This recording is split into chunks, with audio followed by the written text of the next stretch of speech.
यार आप लोग ना बहुत ज्यादा कंफ्यूज हो रखे हो कि दीदी अभी इस टाइम पे ना हम मॉक टेस्ट दें या फिर ज्यादा रिवाइज करें। और ये कंफ्यूजन ना आई थिंक कि हर एक नीट एस्पिरेंट के माइंड में आती है जब लास्ट का ऐसे 7 दिन बाकी रहता है, तो समझ में नहीं आता कि हम ज्यादा मॉक टेस्ट पे फोकस करें या फिर ज्यादा रिवाइज करें चीजों को।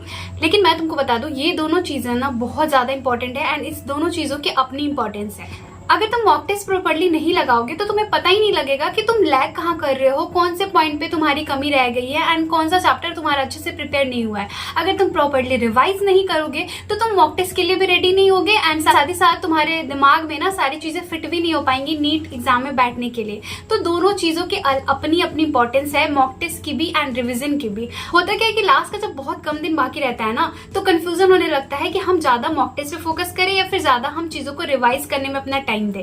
मोस्टली अभी सारे बच्चे ना 14 से 15 घंटे की पढ़ाई कर ही रहे होंगे एंड आई थिंक कि आप लोग में से भी हर कोई कर रहा होगा। एंड ये बहुत ज्यादा इंपॉर्टेंट भी है कि लास्ट के पॉइंट पे आपको बहुत ज्यादा मेहनत करनी ही पड़ेगी, क्योंकि अभी नहीं करोगे गाइस तो कब करोगे? क्योंकि अभी वाली मेहनत ना, अभी वाला जितना तुम चीजें अपने दिमाग में फिट करोगे वही तुमको नीट के पेपर के दिन ना तुमको हेल्प करेगी। तो अभी 2 कैटेगरी के नीट एस्पिरेंट है। एक तो वो है जिनका सिलेबस अच्छे से कंप्लीट हो चुका है एंड वो रिवाइज भी कर रहे हैं एंड मॉक टेस्ट भी लगा रहे हैं, बट कंफ्यूजन कहीं ना कहीं अभी हो रहा है कि ज्यादा रिवाइज करें या फिर ज्यादा मॉक टेस्ट दे। एंड दूसरे वो है जिनका सिलेबस कंप्लीट नहीं हुआ है अच्छे से एंड उनको अभी समझ में नहीं आ रहा है कि जितना हमने पढ़ा है ना हम उसको रिवाइज करें या फिर ज्यादा हम मॉक टेस्ट पे फोकस करें। तो देखो, मैं दोनों तरीके के स्टूडेंट्स के लिए बताने वाली हूँ कि तुम्हें क्या करना चाहिए।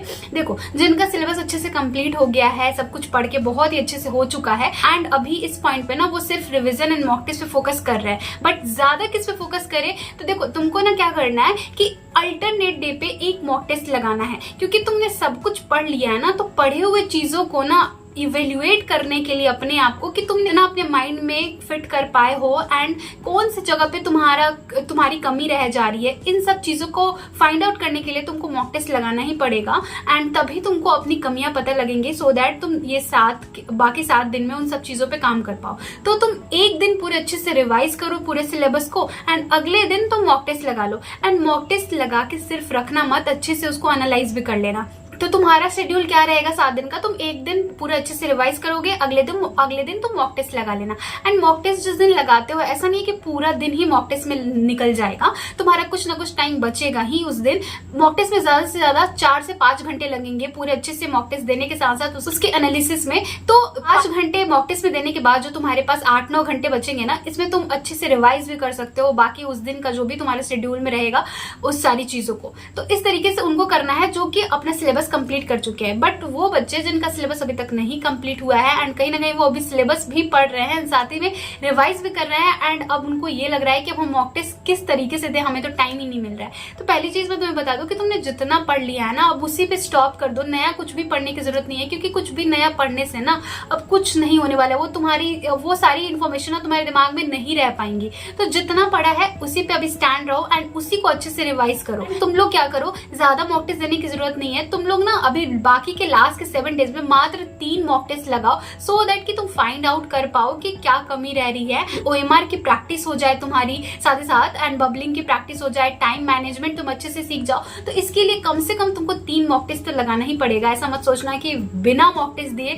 तुम नीट एग्जाम में जाके बैठोगे एंड तुम कुछ अच्छा स्कोर कर पाओगे, क्योंकि तुमने जितना कुछ पढ़ा होगा ना, शायद तुम अगर मॉक टेस्ट नहीं लगाओगे ना तो उस दिन बिना प्रैक्टिस के तुम उतने अच्छा परफॉर्म ही ना कर पाओ। तो इसलिए जरूरी है कि कम से कम 3 मॉक टेस्ट लगा लेना, ताकि तुम्हारी थोड़ी प्रैक्टिस हो जाए बबलिंग की, टाइम मैनेजमेंट की, किस तरीके से एग्जाम का वो प्रेशर होता है उसको भी थोड़ी झेलने की तुम्हारी प्रैक्टिस हो जाए। तो इसके लिए 3 मॉक टेस्ट कम से कम लगा लेना एंड जितने दिन बाकी के बचेंगे ना, उसमें तुम अच्छे से चीजों को जितना तुमने पढ़ लिया है ना, बस उसी चीजों को रिवाइज करना। रिविजन में मेनली फोकस करना कि फॉर्मूला शीट को अच्छे से रिवाइज कर लो, फिजिक्स में, फिजिकल केमिस्ट्री में, बायोलॉजी में तुम एनसीईआरटी को जितना हो सके उतना बार पढ़ जाओ एंड सारे लाइंस को ना दिमाग में फिट करने की कोशिश करो। तो इस तरीके से ये 2 कैटेगरी के जो स्टूडेंट्स हैं उनको मॉक टेस्ट एंड रिवीजन को प्लान करना है, क्योंकि दोनों ही काफी ज्यादा इंपॉर्टेंट है।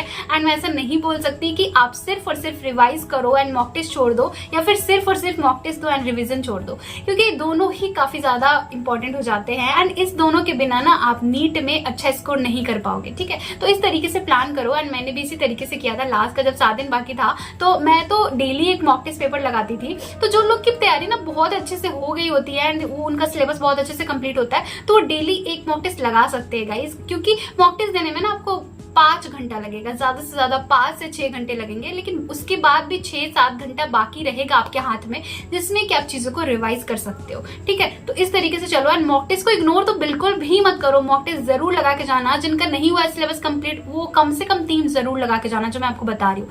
ठीक है, तो इस तरीके से करना। आई होप कि आपका जो डाउट है कि दीदी मॉक टेस्ट दे या फिर रिवाइज करे, तो ये वाला क्लियर हुआ होगा। इसलिए इस दोनों को एकदम से, मॉक टेस्ट और रिवीजन को एकदम से अलग मत करो, मतलब दोनों ही काफी ज्यादा इंपॉर्टेंट है नीट एग्जाम को क्रैक करने के लिए। ठीक है, so wish you all the best. And कुछ भी और पूछना हो तो नीचे कमेंट सेक्शन में जरूर पूछ लेना। तो मिलते हैं नेक्स्ट वीडियो में। Thank you so much.